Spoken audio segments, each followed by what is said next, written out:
So right now we're in San Francisco where I live now, and I've been spending a lot of time here because this is where a lot of people are on the streets and big drug problem, everything else.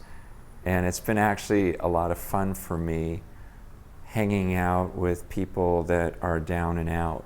See, most of my life I've ministered just to the rich.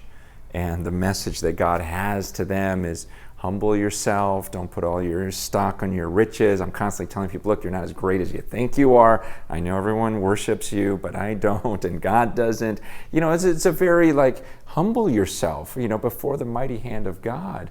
But the message down here with those who are struggling is actually a much funner message for me anyways to preach. It's like, no, you're not a loser like everyone tells you you are.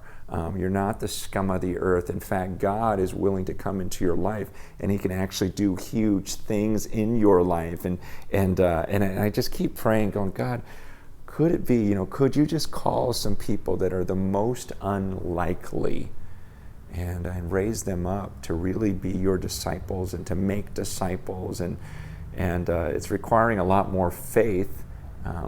It used to be that I was in a position where I could just call up people because I had resources all around me, but I kind of wanted to come to a place like this where I didn't have a lot of connections because I had to depend on my prayer life.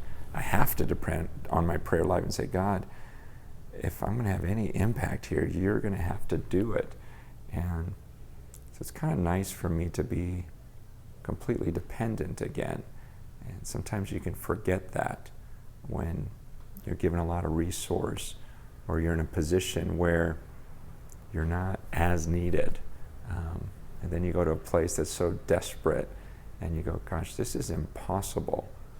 God, the only way I can pull this off is it's going to take a miracle from you. And I guess it's good for my soul to keep myself in a position like that.